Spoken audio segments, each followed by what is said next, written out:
Hi, I'm Eneos Çarka, programmer of the documentary sections at Tirana International Film Festival, and I'm joined today by Jan Ijäs, a filmmaker and media artist whose work we will discuss today within the framework of Tirana's International Film Festival concept of Rethinking the Documentary, where we discuss films, thoughts, and approaches that challenge both documentary aesthetics and industry standards. Jan Ijäs' works often tackle serious social issues and are shown in various platforms and exhibitions, such as in museums, in galleries, and a lot of film festivals worldwide. And he's known to experiment predominantly with the short format, shoots mostly on film, and even uses quite catchy titles sometimes. Like some of his latest, for example, include Belgrade Forest Incident and What Happened to Mr. K, or Absolute Street, or just Waste, which is a documentary series that we're going to talk about today in our conversation. And when I describe his work to those who aren't familiar with it, I usually say like Chris Marker, but with a twist. and now to get to the Waste series, I wanted to say that it engages extensively and critically with the concept of waste. So it's a documentary series started in 2016 and it's ongoing. And if I'm correct, it's a 10-part series, though we have seen 7 parts so far. And it expands, I'm correct so far, right? Yeah, completely.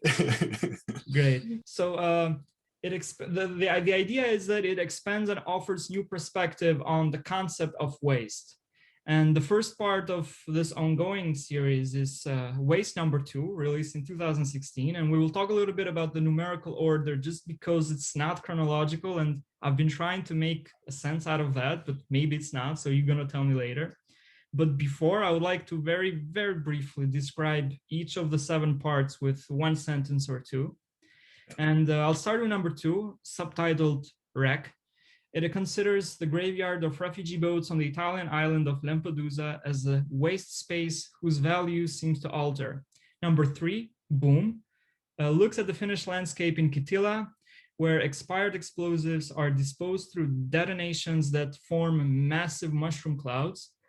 Then there is number 1, Money, that sees how banknotes in Zimbabwe turn into literal waste because of inflation. But on the other hand, locals have recycled this money in different forms. Number 6, How Great, deals with technological and informational waste, virtual clouds, and tearing apart mountains of books.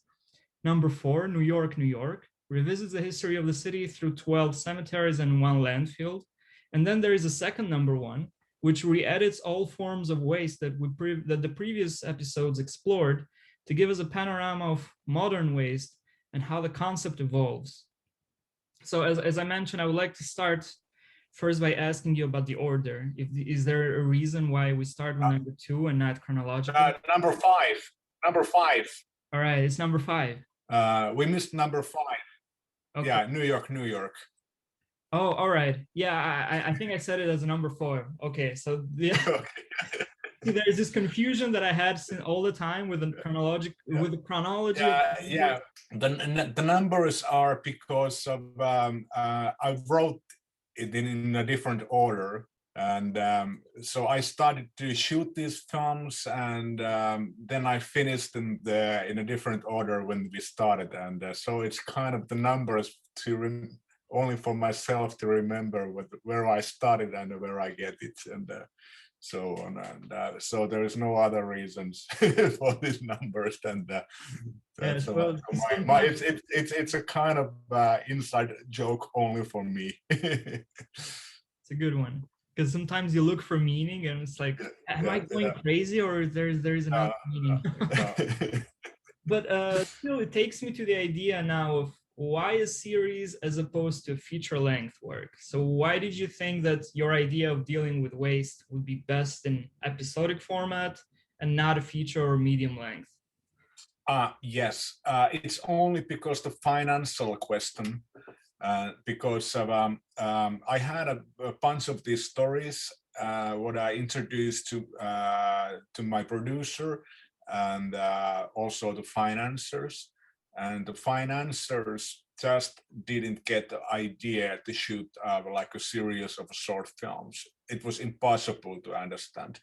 And the only way to receive the money to shoot these films was a promise to do one single feature-length film out of this material. And that was the very simple question for them, but very difficult for me because I saw it all the times, these films in like very separate films with their own length. I think the shortest one is 8 minutes or something, and the longest one is 56 minutes, and and everything between that. And it was only for the production and the producer and financiers who put me to do this kind of feature length, because ideally to me it was only series of short films and nothing else. But it was interesting also to do like a compilation of these short films, and so there will be Ball 2, Waste Ball 2, and that will be a compilation of the rest of the 4 films what is under the production right now. I see. Yeah, and you led to the other question that I had, which was about the financing. The financing has been always the most difficult part for this kind of films. And okay, I'm lucky that in Finland we have this national broadcasting company YLE, and they are very open for this kind of artistic films also, more than there's something let's say Netflix or anything like that. And but this Finnish national broadcasting company has been open-minded for a very wide range of short films and experimental films and things like that. And even they don't have too much money involved for this kind of films, but it has been until now enough for me, at least, and maybe for a couple of other Finnish film directors also. Good to hear. We are happy. Even the country is a very small, only population 5.5 million, but luckily we have this kind of opportunity to work with the different type of the films.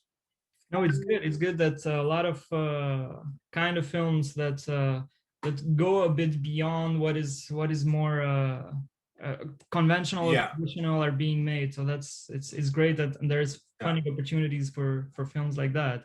I really wish that it will be like this in the future too.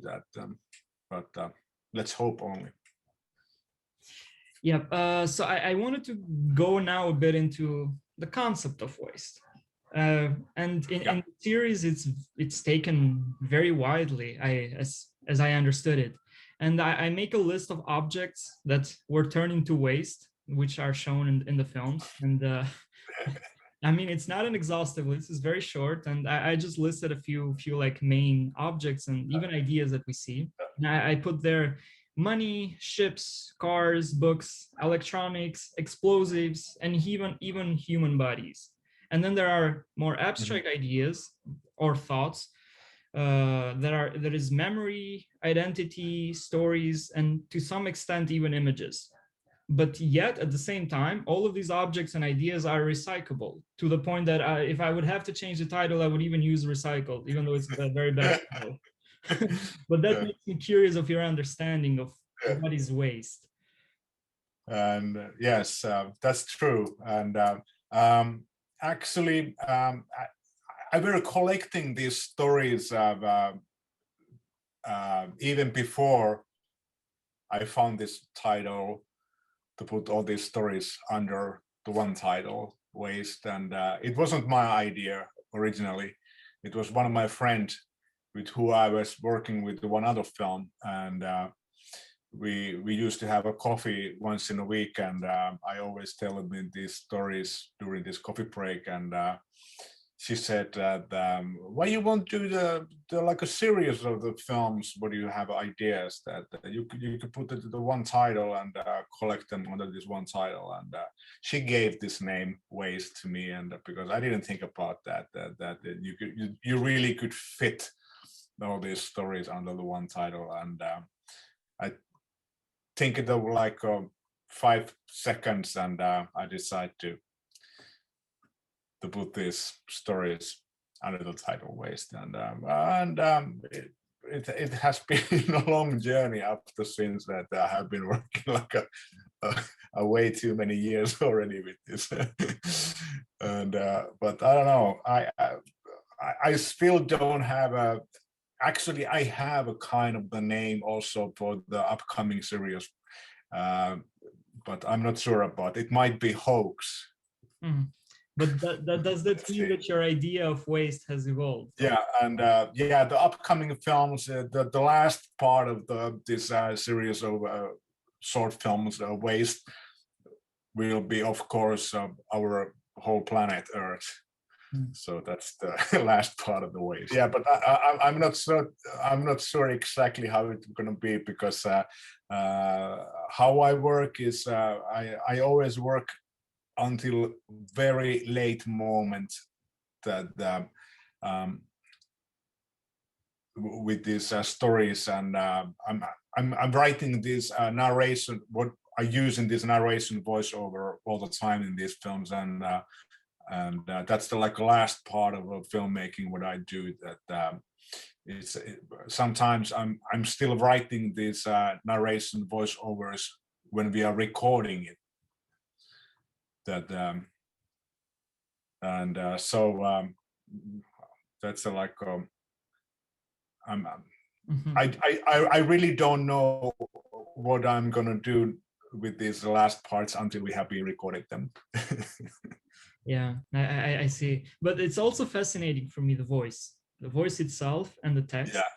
I enjoy very much the tone of the voice, the sarcastic text. Funny story that how I met this Rebecca Clamp, who has been doing these voiceovers for these films. I was in an airplane, and Finnair, which is a Finnish national airline, and I was sitting in a plane, and there was this really beautiful voice reading these security announcements on a plane, and I felt like this is so beautiful voice what this lady has, that I really got to contact her and ask her would she do the documentary narration voiceover for the film, and I found her, and she was very happy to do this kind of and she's still reading these security announcements for the Finnish airline. That's nice. If you do this kind of a job for the airline company, that you have to have like a very like a safe type of the voice, that you can tell all kind of bad stories and disaster about the disasters, and still put the audience feeling good and safe. Yeah, exactly. You have that. This is the, I think in the film, this is why it becomes ironic, but it's also the texts, and there's a lot of sarcasm within the text. And that I'm curious about that, actually, about your writing process and the stories that you tell there, because in my opinion, they resemble anecdotes or even fables. So in some way, they speculate on these stories. We don't know if they're true, how much of it is true, how much of it is your fabrication. So I'm curious about that. If you ask, I always answer the same way, that it's 100% truth. But of course, I'm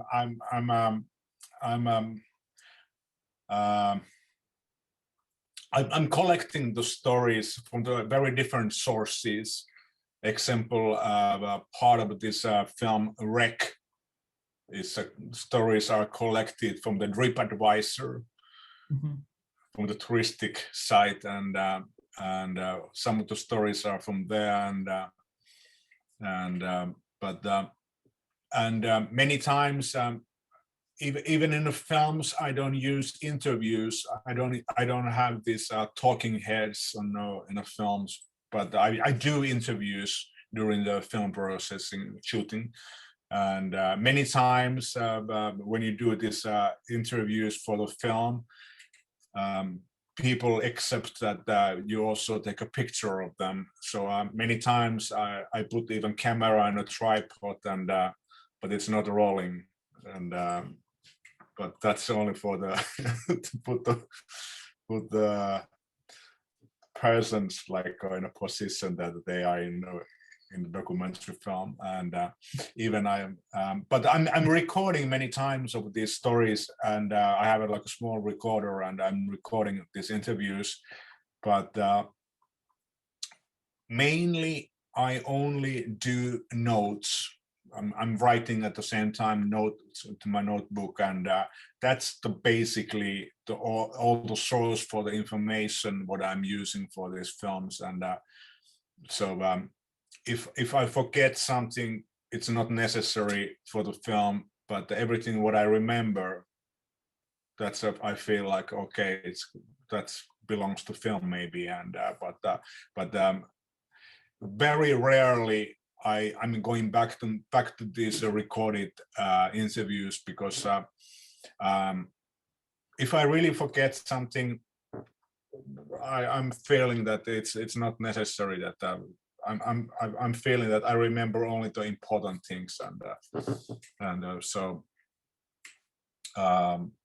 I believe in only for my little notebooks, and if I lost them, I trust my memory. So that's the kind of the way how the stories has been developed, because like I said that after shooting, I'm taking a look at the footage, and I'm starting editing immediately. And the editing is like I'm just putting the stories in order, and I do the main edit always without the narration, voiceover, or anything like that. I'm just thinking that okay, I have this image, and maybe we can use in this part of that story what I remember, that okay, and then I write it at number 1. That's the scene number 1. It will be tell the story of this and this story, and then 2, 3, 4, 5, and so on, so on. And then we go to the studio, and I have like very basic stories, and sometimes I even write at the same time, and the Rebecca is reading her lines, that I'm telling that okay, change a bit that, and then tell this story in that way, and I write in the paper, and I give the piece of paper to her, and thinking that okay, the picture goes like this, and it's a very simple way to do it, and also quite fast, because only a couple of times we have been needed to go back to studio to record like a line or 2, sentence or 2 again, and but that's a kind of the way. And of course there is a lot of my stories, and but there's also, like I said, that it's 100% truth what you can see in these films, that it's a truth what I remember. That's a very good quote. It's the truth as I remember it. It's actually interesting.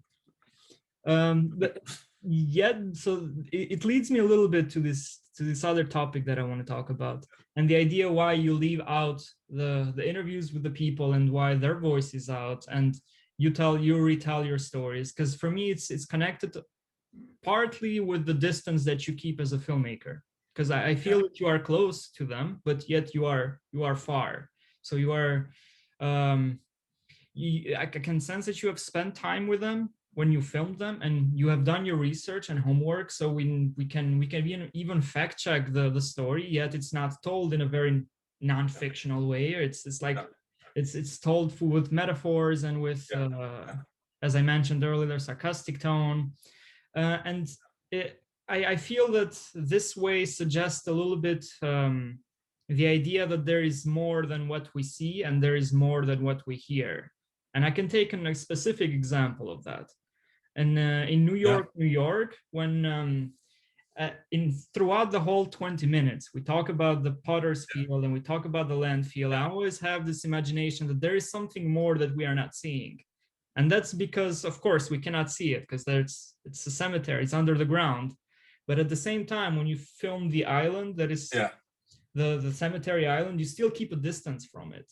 At the same, you do similarly in Italy, in Lampedusa, you keep a distance, so we see it like it's big and it's mysterious. So I wonder, how do you negotiate this distance between you, the subject, the people, the topic? I don't know if it makes sense as a question.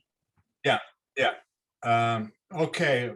Example, this New York. I had this idea to shoot the Manhattan Island also without the people. And it was quite difficult because it's filled with the people all the time. And so that's the reason why we use this very long exposures for each frame that we try to get move the people out of the frame in that way. And but in Lampedusa, the subject was very popular at the time when we were shooting in there. It was full of the reporters and the news groups and blah blah blah, and they always have this exactly same images what they were looking for. They were looking for this poor refugees and the boats with the refugees and exactly same images in every single documentary or every single news report or whatever. And I felt like we have to find something else, and we have to find some other angle. And so we decide to shoot only the touristic part of the island, and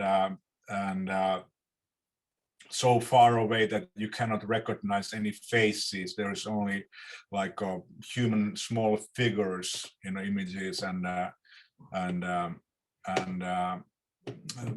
in the New York Island, the Heart Island, it's almost impossible to get any kind of shooting permits for this island, and so I rented the very small fishing boat to get in this island, and you are not allowed to get in the land of the island, and but we have this crappy boat. And of course, the motor broke down, and we said we needed to get in the island because to repair the engine, and I actually shot images on the island too, because we couldn't get out of the island, and luckily at the moment there weren't any prisoners or guards with them from the Rikers Island, prison island, and so we have some images from there shot in secretly without any permits, and we get engine fixed, and we could sail away from this island back to Bronx.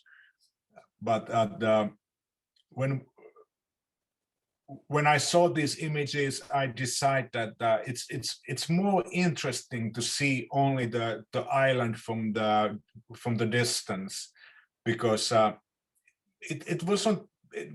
If you go to details, you have to really go to details, and when you go to details, you kind of lose the mysterious part of the story, because when you do a close-up, you might have to stay in a very close-up to keep the mystery going on again, that you see only like a very small parts, and you won't see the big images, and so that was a kind of the story that I felt like it's interesting to do it this way, that and it was just the instinct that the distance. From the distance, many times the images more interested, and you can keep the camera in a distance and tell the stories from the very detailed stories what you want to see. That it's boring to tell the same story what you see in the image. You see gravestone in a picture and you tell the story of the gravestone. It's not take either one away. It's again interesting that so that was the kind of a idea. Yeah. I don't know, did I answer to your question? But no, you did actually, yeah. And the way you started is interesting because you said that you wanted to keep away from humans a little bit. In some instances, because I felt like it would be really funny to make a film of the New York without people. It would be like an image that nobody has seen, probably. Yeah, exactly. That was the original idea, yeah. But at the same time, example this film How Great. There is a really funny that because the narration is a bit different in that film because it's like a simultaneous translation of the image at the same time that because actually in that film we do the very opposite. We have like this like a joke in this film that we always tell what we see. That but it's also really funny at the way because that gives a really like a different type of the storytelling feeling and the mood for the film because you kind of see every single moment and every single face 2 times at the way, and yeah. But also the stories that happen there are a bit they're absurd at some point. It's like you think, oh wow, this is really happening. It's like with the books and then the people working there. But at the same time that I use the same images in 2 different separate films in this series. These images from the Lampedusa island were also used in the same subject, but at the way also in a different story called the Raft of the Medusa, and that's the telling the like same kind of the same story, but it's not the same story in a different way, but basically same images were used in a different story because in a wreck we used the images of these ships to tell the story of the refugees trying to get to Europe from Africa, but in today.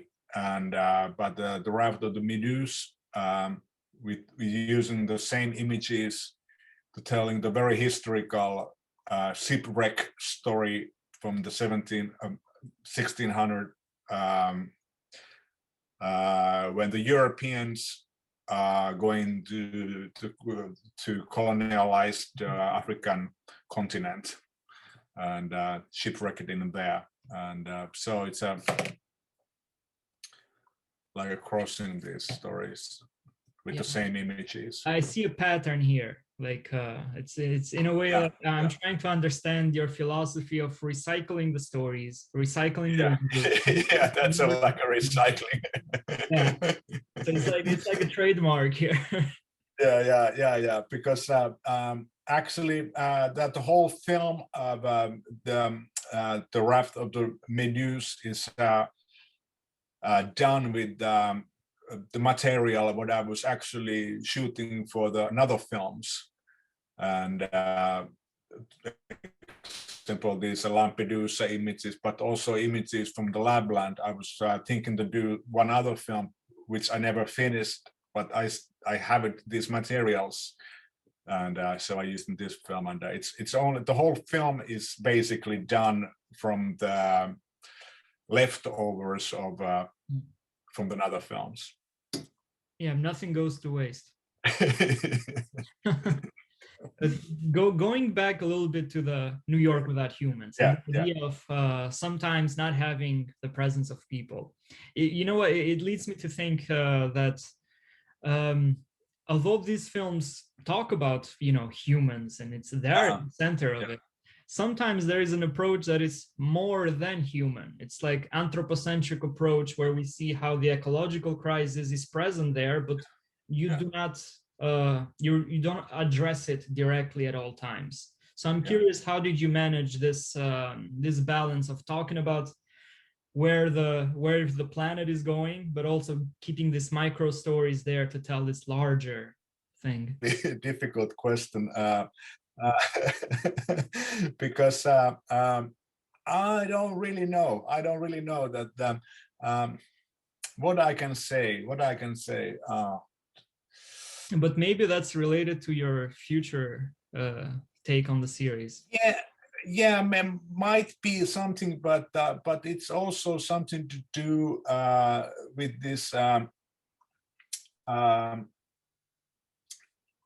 camera equipments and material as a film, because the film as a material is expensive, and you have always very limited amount of the minutes what you can spend, and when you start to shooting people doing something, it's always like consuming of the material a lot, because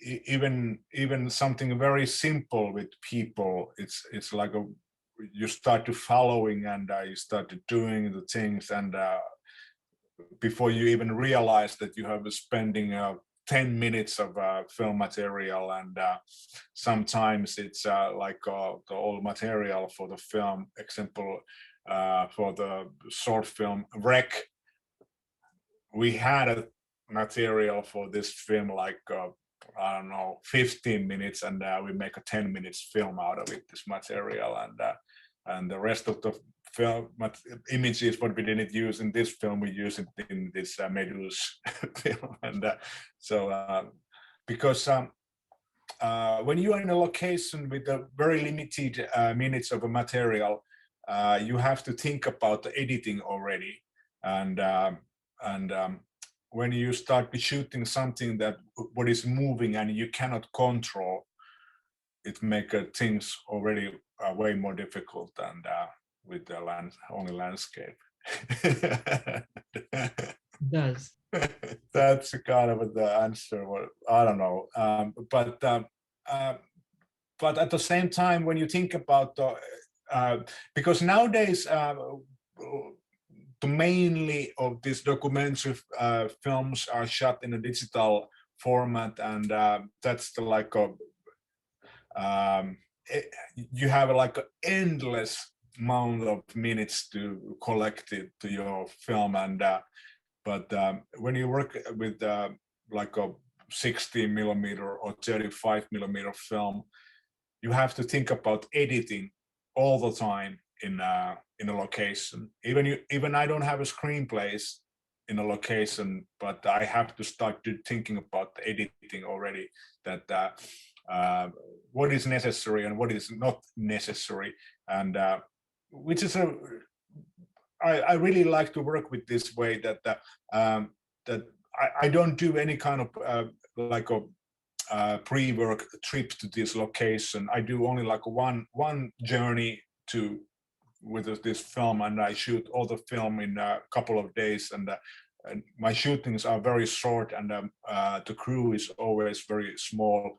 It's myself and one other person mainly, and so there's only two of us, and we are talking all the time, like what we are seeing, and what is necessary in this this landscape or view, what we could use in the film, and is there something that what really tells the story, and what is not telling, and many times we don't see people. You talked a little bit about your analog film work. Yeah. And now I was curious if that was your work ethic, or was it a choice for the series? I really like the idea that you are making a picture. You are not digitalizing a view. You have to make a picture, to make an image, and you can do the same thing much more easily and much more cheaply with the analog, the digital way. But the analog is, to me, is something that I'm not consuming the material. I'm only taking, I hate to use the word take. I like this another word, to make an image. Not to take. I don't take photos, I make photos. More active. It's like, otherwise it feels like you're stealing something, but I know the series has been to a lot, this episodes have been to a lot of festivals. But I wonder if they had another form of showing or another platform that they were screened. Yeah. Actually, the original places to present these films has been in the Helsinki gallery. One gallery. I have a gallerist in Helsinki for the fine arts. That has been the original place for all my films for quite a few years already. And that's something that I really like, to do these films in this way, because I always, every single time when I have a scheduled exhibition in this gallery, that I'm thinking that, okay, now I have material for this and this film, and I can do this like a gallery or museum version of this film for this exhibition for this my galleries. And but it's kind of to make the whole process more easy, because if you were thinking that you're making these documentaries for television or some kind of this national broadcasting companies, you might, I might think a bit differently the whole process of editing and the storytelling in that case. But now, when I'm only feeling that I'm only working for myself and for this gallerist, and there's nothing, more people, the financiers or producers with us. There's only two of us. It's much more simple to think of these stories. And even every time I'm telling myself that I only do this one version for this exhibition, but then after exhibition, I know more how I will edit it again and to do like a festival, film festival version or television version. But never has happened in that way. I always stayed in this first version, and maybe I have been doing some very detailed changes, but nothing big. And in this way, the thinking, it helps me to start a new work, because I feel like I'm doing a film maybe only for the 10 people audience. Yeah, and but like that. So it's more, yeah, something very simple for the small audience, and then I can do, after that I know more about this material, and then I will do the big film. But I have never done the big film yet. You are one of the few people that brings non-fiction films, documentaries, into another place that usually hasn't been there. In the galleries, you don't really see many documentaries or non-fiction work in the gallery space. They're usually connected to television. So this is very fascinating for me. And I have this very good friend of mine who have this very great art gallery in Helsinki, and I'm really lucky that he do like my films and my work, and I'm more than happy to work with him, and he have been even sell these films to collections quite a few times already, and that has been absolutely great, and I have been selling of this film as a fine art more than as a documentary film. Which is amazing. Like even when you think of what documentary can be, it's like it doesn't have to be what we will always think of it. No, and that's the great thing that I have get the opportunity to work in this way, and I'm really happy of this idea, and it's a funny because the people who have been going to see these films in the art gallery, they don't. It's really funny that, okay, I have a short story that because there was one like an element, I don't know, it was a high school class or maybe something like that. I wasn't there at the moment, but I heard that this class went to see this film, and they took a look at the film from the beginning to the end, and they came out in the like a dark room and saying that what was that? That cannot be true. That cannot be true.